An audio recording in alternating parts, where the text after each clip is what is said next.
ಇನ್ನು ಬಿಬಿಎಂಪಿಯ ಜಂಟಿ ಆಯುಕ್ತರಾದಂಥ ಸರ್ಫರಾಜ್ ಖಾನ್ ನಮ್ಮ ಪ್ರತಿನಿಧಿ ಗಣೇಶ್ ಜೊತೆ ಮಾತನಾಡಿದ್ದಾರೆ. ಬನ್ನಿ ಅವರು ಏನು ಹೇಳಿದ್ದಾರೆ ನೋಡೋಣ. ಬೃಹತ್ ಬೆಂಗಳೂರು ಮಹಾನಗರ ಪಾಲಿಕೆಯ ವ್ಯಾಪ್ತಿಯಲ್ಲಿ ಕೆಲಸ ಮಾಡುವಂಥ ಪೌರ ಕಾರ್ಮಿಕರಿಗೆ ಕಳೆದ ಒಂದು 6 ತಿಂಗಳಿಂದ ಸಂಬಳ ಆಗ್ತಾ ಇಲ್ಲ ಅನ್ನೋಂಥ ವಿಚಾರ ಸಾಕಷ್ಟು ಈಗ ಚರ್ಚೆಗೆ ವಿವಾದಕ್ಕೆ ಕಾರಣ ಆಗ್ತಾ ಇದೆ. ಅದ್ರ ಜೊತೆಗೆ ಈಗ ಪೌರ ಕಾರ್ಮಿಕರು ಕೂಡ ಏನು ಸಂಬಳ ಇಲ್ಲದೇ ವೇತನ ಇಲ್ಲದೇ ಆತ್ಮಹತ್ಯೆಗೆ ಶರಣಾಗುವಂಥ ಪ್ರಕರಣಗಳು ಕೂಡ ಬೆಳಕಿಗೆ ಬರ್ತಾ ಇದೆ. ಈ ಎಲ್ಲ ವಿಚಾರಗಳ ಬಗ್ಗೆ ಮಾತನಾಡೋಕ್ಕೆ ಘನತ್ಯಾಜ್ಯ ನಿರ್ವಹಣಾ ಜಂಟಿ ಆಯುಕ್ತ ಬಿಬಿಎಂಪಿ ಅವರು ಸರ್ಫರಾಜ್ ಖಾನ್ ಅವರು ನಮ್ಮ ಜೊತೆಗಿದ್ದಾರೆ. ಸರ್, ಪ್ರಮುಖವಾಗಿ ಈಗ ಇಶ್ಯೂ ರೈಸ್ ಆಗ್ತಾ ಇರೋದು ಏನಕ್ಕೆ?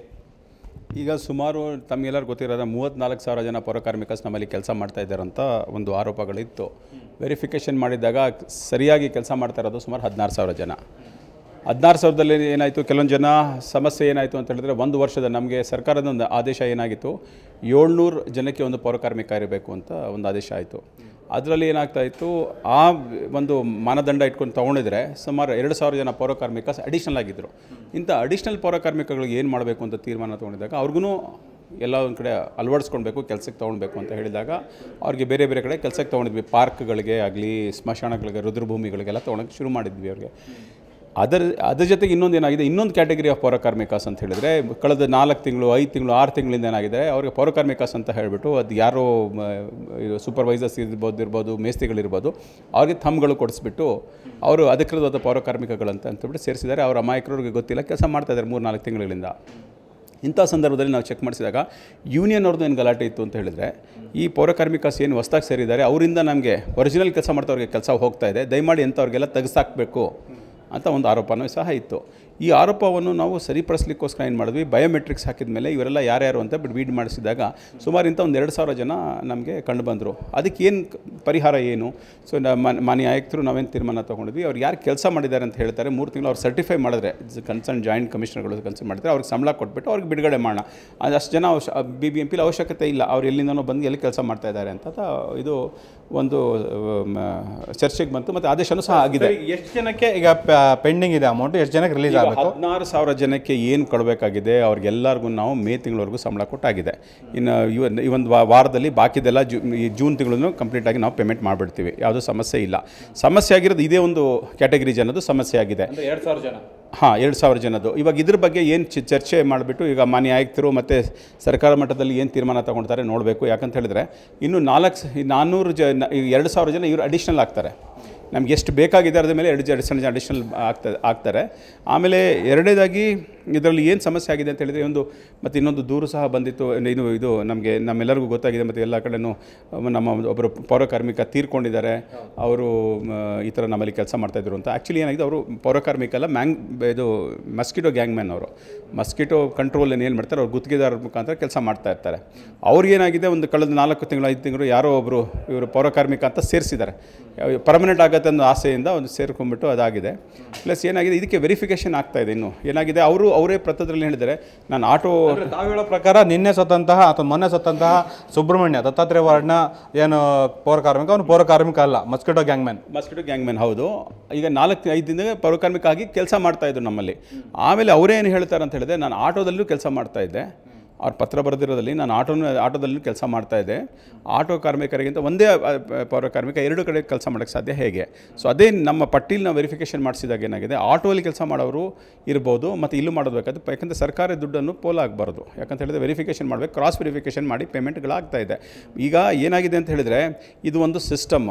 ನಮ್ಮ ದೇಶದಲ್ಲೇ ಮೊದಲನೇ ಬಾರಿಗೆ ಬೆಂಗಳೂರು ನಗರದಲ್ಲಿ ಬಯೋಮೆಟ್ರಿಕ್ಸ್ ಅಂತ ಅಳವಡಿಸಿ ಇದರಿಂದ 250 ಕೋಟಿಯಷ್ಟು ನಾವು ಹಣವನ್ನು, ಇದು ಸರ್ಕಾರದ ದುಡ್ಡನ್ನು ಏನು ಪೋಲಾಗ್ತಾ ಇದೆ BBMP ದುಡ್ಡನ್ನು, ಅದಕ್ಕೆ ತಡೆಗಟ್ಟಿದ್ದೀವಿ. ಇದ್ರ ಜೊತೆಗೆ ಏನಾಗಿದೆ ಅಂತ ಹೇಳಿದ್ರೆ, ಕೆಲವೊಂದು ಸಣ್ಣ ಸಮಸ್ಯೆಗಳು ಈ ಥರ ಆಗಿದೆ. ಮತ್ತು ಇದು ದುರ್ದಯ, ನೆನೆ ಆಗಿದ ಇದು ಘಟನೆ ಆಗಬಾರ್ದಾಯಿತು. ಯಾರ ಪ್ರಾಣಕ್ಕೂ ಜೊತೆಗೆ ಅಡಗಾಡ ಅಂತ ಯಾರಿಗೂ ಅಧಿಕಾರ ಇಲ್ಲ. ಬಟ್ ಯಾವುದೋ ಒಂದು ತಪ್ಪು ಮಾಹಿತಿಯಿಂದನೋ ಯಾರೋ ಬಂದು ಮಾಡಿರೋಂಥ ಒಂದು ಅದಕ್ಕೆ ಅವರು ಬಲಿಯಾಗಿದ್ದಾರೆ. ಅದಕ್ಕೆ BBMPಯಿಂದ ನಮ್ಗೆ ಏನು ಮಾಡಬೇಕು ಅದಕ್ಕೆಲ್ಲ ನಾವು ಖಂಡಿತವಾಗ್ಲೂ ನಾವು BBMP ಮಾಡ್ತೀವಿ. ಈಗ ಬಾಕಿ ಇರೋಂಥ ಪೇಮೆಂಟನ್ನು ರಿಲೀಸ್ ಮಾಡೋಕ್ಕೆ ಯಾವ ರೀತಿ ಪ್ರಕ್ರಿಯೆಗಳು ಆರಂಭ ಆಗಿದೆ? ಈಗ ಪೇಮೆಂಟ್ಗಳು ಮೇವರೆಗೂ ಎಲ್ಲರದು ಕೊಟ್ಟಾಗಿದೆ. ಈಗ ಬೆಳಗ್ಗೆ ಮಾನ್ಯ ಆಯುಕ್ತರು 8 ಗಂಟೆಯಿಂದ ಮೀಟಿಂಗ್ ತೊಗೊಂಡ್ಬಿಟ್ಟು ಯಾರ್ಯಾರ್ದು ಇನ್ನೂ ಬಾಕಿ ಇದೆ, ಈ ತಿಂಗಳದ್ದು ಏನು ಬಾಕಿ ಇದೆ ಅದು ಕೂಡಲೇ ಮಾಡಿ ಅಂತ ಒಂದು 3-4 ದಿವಸದಲ್ಲಿ ವೆರಿಫಿಕೇಷನ್ ಮಾಡಿ ಅಂತ ಹೇಳಿದರೆ ಕೂಡಲೇ ಎಲ್ಲರಿಗೂ ಸಂಬಳಗಳಾಗುತ್ತೆ. ಹಂಗಾದ್ರೆ ಅದ್ರ ಜೊತೆಗೆ ಸರ್, ಪ್ರಮುಖವಾಗಿ ಕಳೆದ ಜನವರಿಯಿಂದ 6 ತಿಂಗಳವರೆಗೆ ಇನ್ನೂ ಕೂಡ ಆಗಿಲ್ಲ ಅಂತ ಕೆಲವರು ದೂರು. ಇವತ್ತು ಪ್ರತಿಭಟನೆ ಕೂಡ ಆಯಿತು. ಇನ್ನೂ ಕೆಲವು ಪೌರ ಕಾರ್ಮಿಕರು ಮಾಧ್ಯಮಗಳ ಮುಖಾಂತರ ಹೋಗ್ತಿದ್ದಾರೆ. ತಮ್ಮ ಪರ್ಸನಲ್ ಸಮಸ್ಯೆಗಳಿದೆ, ಮಕ್ಕಳಿಗೆ ಸ್ಕೂಲ್ ಫೀಸ್ ಕಟ್ಟೋಕ್ಕಾಗ್ತಾ ಇಲ್ಲ, ಬಾಡಿಗೆ ಕಟ್ಟೋಕ್ಕಾಗ್ತಾ ಇಲ್ಲ. ಅದೆಲ್ಲ ಒಂದು ರೀತಿಯಲ್ಲಿ ಅಧಿಕಾರಿಗಳಿಗೆ ಅಥವಾ ಆಡಳಿತ ನಡೆಸುವಂಥ ಜನಪ್ರತಿನಿಧಿಗಳು ಗೊತ್ತಾಗಲ್ವಾ?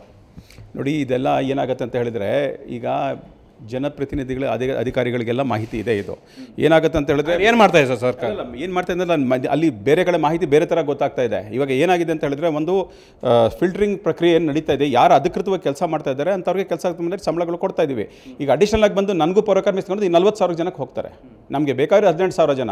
ಈಗ ಆಯಿತು ನಮಗೆ ನನಗೂ ತೊಗೊಳ್ಳಿ ನಿಮಗೂ ತೊಗೊಳ್ಳಿ ಅಂತ ಹೇಳಿದ್ರೆ ಅದಕ್ಕೆ ಬಿದ್ದು ಎಂಡೇ ಇಲ್ಲ. ಅದಕ್ಕೆ ನನಗೂ ಸೇರಿಸ್ಕೊಳ್ಳಿ, ಈಗ ಎಲ್ಲ ಥರ ನನಗೂ ಸೇರಿಸಿ ನಾನು 1 ತಿಂಗಳು ಕೆಲಸ ಮಾಡಿದ್ದೀನಿ 2 ತಿಂಗಳು ಕೆಲಸ ಮಾಡಿದ್ದೀನಿ ಅಂದರೆ ಅದಕ್ಕಿರೋದು ಒಂದು ಡಾಕ್ಯುಮೆಂಟ್ ಬೇಕು ತಾನೆ. ಈಗ ವೆರಿಫಿಕೇಷನ್ ಮಾಡಿಸಿದಾಗ ESAPF ಮ್ಯಾಚ್ ಆಗಲ್ಲ ಅವ್ರದ್ದು, ಎಲ್ಲೋ ಕೆಲಸ ಮಾಡಿದ್ದಾರೆ ಏನು ಅಂತಂದ್ಬಿಟ್ಟು ಇವೆಲ್ಲ ಚೆಕ್ ಮಾಡಬೇಕಾಗತ್ತೆ. ಇವತ್ತು ಸಿಸ್ಟಮ್ ಬದಲಾವಣೆ ಆಗಲಿಕ್ಕೋಸ್ಕರ ಸುಮಾರು 22 ವರ್ಷ ತೊಗೊಂಡಿದೆ. ಈ ಸಿಸ್ಟಮ್ ಬದಲಾವಣೆ ಮಾಡಿಸಿದಾಗ ಕೆಲವೊಂದು ಸಮಸ್ಯೆಗಳಿಂಥ ಸಮಸ್ಯೆಗಳಾಗಿದೆ. ಆದರೂ ಸಹ ಇವತ್ತು ಕಡ್ಡಾಯವಾಗಿ ಏನು ಹೇಳ್ತೀವಿ, ಯಾವ ಪೌರಕಾರ್ಮಿಕಗಳಿಗೆ ಸಂಬಳ ಸೇರಬೇಕಾಗಿದೆ ಅವರ ಅಕೌಂಟ್ಗೆ 17,000 ಚಿಲ್ಲರೆ ಏನು ಹೋಗಿದೆ ಖಂಡಿತವಾಗ್ಲೂ ಹೋಗ್ತಾ ಇದೆ. ಇದೊಂದು ಸಣ್ಣ ವಿಷಯಗಳು ಏನಾಗಿದೆ, ಪೌರಕಾರ್ಮಿಕಗಳು ಏನಾಗಿದೆ, ಒಂದು 400 ಒಂದು ವರ್ಷದ ಕೆಳಗಡೆ ಯಾರಿದ್ದಾರೆ ಇದ್ರ ಬಗ್ಗೆ ಈಗ ಮಾನ್ಯ ಆಯುಕ್ತರು ಮತ್ತು ಪೂಜೆ ಮಹಾಪೌರೆಲ್ಲ ಕೂತ್ಕೊಳ್ತಾರೆ, ತೀರ್ಮಾನ ತೊಗೊಂಡು ಅವ್ರಿಗೆ ಸಂಬಳ ತೊಗೊಂಡು ತೀರ್ಮಾನ ತೊಗೊಂಡ್ಬಿಡ್ತೀವಿ ಎಷ್ಟು ತಿಂಗಳು ಕಳಿಸಿದ್ದಾರೆ ಅಂತ. ಅವ್ರು ಮುಂದುವರ್ಸೋದೋ ಇಲ್ವೋ ಅಂತ ಹೇಳ್ಬಿಟ್ಟು ಇದೊಂದು ತೀರ್ಮಾನ ತೊಗೊಂಡು ಮುಂದೆ ಮಾಡ್ತೀವಿ. ತಾವು ಹೇಳಿದಾಗೆ 2,000 ಜನಕ್ಕೆ ಪೇಮೆಂಟ್ ಮಾಡಬೇಕು ಅಂತ, ಅದು ಎಷ್ಟು ಅಮೌಂಟ್ ಸರ್? ಅದೇ 17,000 ಜನ, ಒಬ್ಬರಿಗೆ 17,000 ರೂಪಾಯಿ ಆಗುತ್ತೆ. ಅದರಲ್ಲಿ ಕೆಲವು ಜನ 1 ತಿಂಗಳು ಕೆಲಸ ಮಾಡ್ತಾರೆ, ಕೆಲವು ಜನ 3 ತಿಂಗಳು ಕೆಲಸ ಮಾಡ್ತಾರೆ, ಕೆಲವು ಜನ 4 ತಿಂಗಳು ಕೆಲಸ ಮಾಡ್ತಾರೆ, ಕೆಲವು ಜನ ಬಂದು ಕೆಲಸ ಮಾಡಿ ಮತ್ತೆ 2 ತಿಂಗಳು ಹೋಗಿದ್ದಾರೆ. ಇವಾಗ ಇನ್ನೊಂದು ಏನು ಹೇಳ್ತಾ ಇದ್ದಾರೆ, ಸಂಬಳ ಕೊಡ್ತಾ ಇದ್ದೀರಾ, ಬಟ್ ಸಂಬಳ ಕೊಡ್ತಾ ಇದ್ರೆ ನಮಗೆ 3,000 4,000 ಅಂದರೆ ಅದು ಏನಕ್ಕೆ 3,000 4,000 ಅಂತ ಹೇಳಿದ್ರೆ ಅದು ನಾವೆಲ್ಲ ನೀವೆಲ್ಲ ದಿನ ವೆಬ್ಸೈಟಲ್ಲಿ ಬರ್ತದೆ ಸಂಬಳಗಳೇ. ಅವ್ರು ಯಾವ ದಿವಸ ಕೆಲಸಕ್ಕೆ ಬರಲ್ಲ, ದಿವಸ ಸಂಬಳ ಬರಲ್ಲ ದಿವಸ. ಯಾಕಂತ ಹೇಳಿದ್ರೆ ಯಾವ ದಿವಸ ಕೆಲಸ ಮಾಡ್ತಾರೆ ಬಯೋಮೆಟ್ರಿಕಲ್ ಸಿಸ್ಟಮ್ ಬರುತ್ತೆ, ಅದಕ್ಕೆ ಬಿಲ್ ಜನರೇಟ್ ಆಗುತ್ತೆ. ಈಗ ಹಿಂದೆ ಯಾರು ಕೂತ್ಕೊಂಡು ಅಲ್ಲಿ ಹಿಂದೆ ಕರ್ಕೊಂಡು ರಿಜಿಸ್ಟರ್ ಬರ್ಕೊಂಡು ಕೂತ್ಕೊಂಡಂಥ ಪದ್ಧತಿ ಇವಾಗ ಇಲ್ಲವೇ ಇಲ್ಲ. ಕಂಪ್ಯೂಟರ್ ಸಿಸ್ಟಮಲ್ಲಿ ಬರ್ತದೆ, ಎಷ್ಟು ಜನ ಕೆಲಸ ಮಾಡ್ತಾರೆ ಅಷ್ಟು ಪೇಮೆಂಟ್ ಮಾಡ್ತಾರೆ, ಅಷ್ಟು ಮಾಡಲ್ಲ. ಆ ಥರ ನಡೆದಿದೆ. ಯಾಕೆ ಸರ್ ಇಷ್ಟೊಂದು ಕನ್ಫ್ಯೂಷನ್ಗಳು ಯಾಕೆ ಅಧಿಕಾರಿಗಳಿಗೆ ಮತ್ತು ಗುತ್ತಿಗೆದಾರ ನಡುವೆ ಕನ್ಫ್ಯೂಷನ್ಗಳು ಯಾಕೆ ಸರ್? ಈಗ ನಿಮ್ಮ ನಡುವಿನ ಒಂದು ಏನು ಮುಸ್ಕಿನ ಗುದ್ದಾಟನೋ ಅಥವಾ ಆಂತರಿಕ ಕಚ್ಚಾಟನೋ ಎಲ್ಲ ಪೌರಕಾರ್ಮಿಕರು ಯಾಕೆ ಬಲಿ ಆಗಬೇಕು? ದಯಮಾಡಿ ಯಾವುದೇ ಥರ ಕಚ್ಚಾಟ ಇಲ್ಲ, ಯಾವುದೇ ಥರ ನಮ್ಮಲ್ಲಿ ಏನೂ ಇಲ್ಲ. ನಮ್ಗೆ ಸ್ಪಷ್ಟವಾದಂಥ ನಮ್ಗೆ ಏನು ಮಾಡಬೇಕಂತ ನಮಗೆ ಗೊತ್ತಿದೆ. ಅದ್ರಲ್ಲಿ ಏನಾಗಿದೆ ಅಂತ ಹೇಳಿದ್ರೆ ಕೆಲವೊಂದು ಕಡೆ ಏನಾಗಿದೆ, ಸರ್ಕಾರದ ದುಡ್ಡು ಏನು ಪೋಲ್ ಆಗ್ತಾ ಇತ್ತು, ಇವಾಗ 34,000ಕ್ಕಿಂತ ಇಳಿಸ್ಬಿಟ್ಟು 16,000 ಇಳಿಸೋ ಪ್ರಶ್ನೆ ಅಲ್ಲ. ಇಲ್ಲಿ ಏನಾಗಿದೆ ಅಂತ ಹೇಳಿದ್ರೆ ಯಾರು ಕೆಲಸ ಮಾಡಿದ್ರೆ ಅವ್ರಿಗೆ ಪೇಮೆಂಟ್ ಮಾಡಬೇಕಂತ ಒಂದು ನಮ್ಮ ಉದ್ದೇಶ ಅಷ್ಟೇ. ಯಾರು ಘೋಸ್ಟ್ ವರ್ಕರ್ಸ್ ಅಂತ ಯೂನಿಯನ್ ಅವರೇ ಹೇಳಿದ್ರು, ಘೋಸ್ಟ್ ವರ್ಕರ್ಸ್ ಅಂದರೆ ಯಾರು ಕೆಲಸ ಮಾಡಿದೆ ಸಂಬಳಗಳು ತೊಗೊಳ್ತಾ ಇದ್ರು. ಇವಾಗಲೂ ದೂರುಗಳು ಏನು ಬರ್ತದೆ, ಬಯೋಮೆಟ್ರಿಕ್ಸ್ ಕಾರಲ್ಲಿ ಬರ್ತಾರೆ, ಬಯೋಮೆಟ್ರಿಕ್ಸ್ ಕೊಡ್ತಾರೆ ಹೋಗ್ತಾರೆ ಅಂತ. ಇಂಥ ಜನ ಇವತ್ತು ಯೂನಿಯನ್ ಬೆಳಗ್ಗೆ ನಾನು ಮಾತಾಡಿದ್ರು, ಸರ್ ನೀವು ಹೇಳ್ತಾ ಇರೋದು ಸರಿಯಾಗಿದೆ, ಯಾರ್ಯಾರು ಸರಿಯಾಗಿ ಕೆಲಸ ಮಾಡ್ತಾ ಇಲ್ಲ ಅವ್ರು ಬೋಗಸ್ ಇದ್ದಾರೆ, ಅವ್ರ ಬೋಗಸ್ಗೆಲ್ಲ ತೆಗೆದಾಕಿ ಅಂತ ಹೇಳ್ತಾ ಇರೋದು. ನಮ್ಮ ಅಧಿಕಾರಿಗಳಾಗಲಿ ಮತ್ತು ಜನಪ್ರತಿನಿಧಿಗಳು ಯಾವುದೇ ಥರ ಇದು ಏನು ಗೊಂದಲ ಇಲ್ಲ, ಎಂಥದ್ದಿಲ್ಲ. ನಾವು ಕ್ಲಿಯರ್ ಆಗಿದ್ದೀವಿ ಏನು ಮಾಡಬೇಕು ಅಂತ ಹೇಳ್ಬಿಟ್ಟು. ಕೆಲವೊಂದು ಏನಾಗಿದೆ ಅಂತ ಹೇಳಿದ್ರೆ ಈಗ ಈ ಪಾಲಿಸಿ ಡಿಸಿಷನ್ಗಳಿವು ಏನಾಗಿದೆ, ಯಾರೋ ಮಾಡಿದ ತಪ್ಪು ಯಾರೋ ಮೇಸ್ತ್ರಿ ತೊಗೊಂಡ್ಬಂದ್ಬಿಟ್ಟು ಅವ್ರಿಗೆ ಗೊತ್ತಿಲ್ಲ, ಅಮಾಯಕರವರು ತೊಗೊಂಡ್ಬಂದು ನಮಗೂ ಏನು ದೂರ ಬಂದು ಯಾರೋ ಹತ್ರ ದುಡ್ಡು ಇಸ್ಕೊಂಡು ಬೇರೆ ಬೇರೆ ಊರಿಂದ ತಂದು ಜನಕ್ಕೆ ಸೇರಿಸಿದ್ದಾರೆ ಇಲ್ಲಿ ಅಂತಲೂ, ಆಂಧ್ರದಿಂದ ತಂದು ಸೇರಿಸಿದ್ದಾರೆ ಅಂತ ಅದನ್ನು ಮಾಹಿತಿ ಇದೆ. ಇವೆಲ್ಲ ಇನ್ವೆಸ್ಟಿಗೇಷನ್ ಎನ್ಕ್ವೈರಿ ಆಗಿದೆ ಸರ್, ಎನ್ಕ್ವೈರಿ ಮಾಡಿಸ್ತಾ ಇದ್ದೀವಿ. ಯಾಕೆ ಈ ಥರ ಆಗ್ತಾ ಇದೆ ಅಂತ ಎನ್ಕ್ವೈರಿ ಮಾಡಿಸ್ತಾ ಇದ್ದೀವಿ. ಇವಾಗ ಇನ್ನೊಂದು ಏನಾಗಿದೆ, ಆಟೋಲ್ಲಿ ಕೆಲಸ ಮಾಡೋರು ಇಲ್ಲೂ ಥಂಬ್ ಕೊಡ್ತಾ ಇದ್ದಾರೆ, ಈಗ 2 ಸಂಬಳಗಳು ಹೋಗುತ್ತೆ. ಸೊ ಇವೆಲ್ಲ ವೆರಿಫಿಕೇಷನ್ ಆಗಲಿಕ್ಕೋಸ್ಕರ ಏನಾಗುತ್ತೆ, 1,000-2,000 ಜನ ಇದ್ದರೆ ಹೇಳೋಕ್ಕಾಗಿದೆ, 18,000-17,000 ಜನಕ್ಕೆ ವೆರಿಫಿಕೇಷನ್ ಮಾಡಬೇಕಂದ್ರೆ ತುಂಬ ಕಷ್ಟ. ಅಧಿಕಾರಿಗಳು ತುಂಬ ಕಷ್ಟ ಬಿದ್ದಿದ್ದಾರೆ. ಈ ಒಂದು ಸ್ಥಾನಕ್ಕೆ ಬರಲಿಕ್ಕೆ 16,000 ಜನಕ್ಕೆ ತುಂಬ ಪ್ರಯತ್ನ ಮಾಡಿ ಕೆಲಸಗಳಾಗಿದೆ. ತಾವೇ ಹೇಳಿದ್ರೆ 250 ಕೋಟಿ ಪಾಲಿಕೆಗೆ ಸರ್ಕಾರಕ್ಕೆ ನಷ್ಟ ಆಗಿದೆ, ಎಲ್ಲೋ ಭ್ರಷ್ಟಾಚಾರ ಆಗಿದೆ ಅಂತ. ಸರ್ ಅದರಲ್ಲಿ ಸಂಬಂಧಪಟ್ಟ ಅಧಿಕಾರಿಗಳು ಪಾಲುದಾರ ಇರ್ತಾರೆ, ಗುತ್ತಿಗೆದಾರರು ಪಾಲುದಾರ ಇರ್ತಾರೆ. ಏನು ಇಲ್ಲಿವರೆಗೂ ಅದ್ರ ಬಗ್ಗೆ ಏನು ಕ್ರಮನೇ ಆಗಿಲ್ಲ, ತನಿಖೆನೇ ಆಗಿಲ್ಲ. ಅದ್ರ ಬಗ್ಗೆ ಏನಾದ್ರು ತಾವು ಮುಂದೆ ಇನ್ವೆಸ್ಟಿಗೇಷನ್ಗೆ ಮುಂದಾಗ್ತಾರೆ ಏನು? ಈಗಾಗಲೇ ತನಿಖೆ ಮಾಡಲಿಕ್ಕೆ ಮಾಹಿತಿ ಕೇಳಿ ಎಲ್ಲಾದರೂ ಡೀಟೇಲ್ಸ್ ಕೇಳಿದ್ದೀವಿ, ಯಾವ ಕಾರಣಗಳಿಂದ ಬಂದಿದೆ ಅಂತ. ಅದಾಗಲಿ ಆಟೋ ಟಿಪ್ಪರ್ಸ್ ಆಗಲಿ ಕಡಿಮೆ ಆಗಿದೆ ಅಂತ ಹೇಳಿದ್ರೆ ಅದಕ್ಕೆ ಕೊಟ್ಟಿದ್ದೀವಿ. ESAPFಗೆ ಏನಾಗಬೇಕು, ಈಗಾಗಲೇ ACBಗೆ ರೆಫರ್ ಆಗಿದೆ, ಇನ್ವೆಸ್ಟಿಗೇಷನ್ ನಡೀತಾ ಇದೆ. ಯಾವುದೇ ಥರ ನೋಡಿ ತಪ್ಪು ಮಾಡಿದವ್ರಿಗೆ ಯಾರಂದರೆ ಅದಕ್ಕೆ ಯಾರಿಗೆ ರಕ್ಷಣೆ ಕೊಡೋದಂತಲ್ಲ, ಮತ್ತು ಅವ್ರಿಗೆ ಇದು ಮಾಡೋದಂತಲ್ಲ. ಅಧಿಕಾರಿಯಾಗಿರಲಿ ಅವ್ರು ಯಾರನ್ನ ಇರಲಿ ಅವ್ರ ಮೇಲೆ ಖಂಡಿತವಾಗಿ ಕ್ರಮ ಆಗೇ ಆಗುತ್ತೆ. ಒಟ್ಟಾರೆ ಇದು ಇಲ್ಲಿನ ಸರ್ಫರಾಜ್ ಖಾನ್ ಅವರು ಹೇಳ್ತಾರಂತ ಮಾತು. ಬೆಂಗಳೂರಿಂದ ಕ್ಯಾಮ್ರಾಮನ್ ಸಬಾಷಿನ್ ಜೊತೆ ಗಣೇಶ್ ಹೆಗಡೆ, ಸುವರ್ಣ ನ್ಯೂಸ್.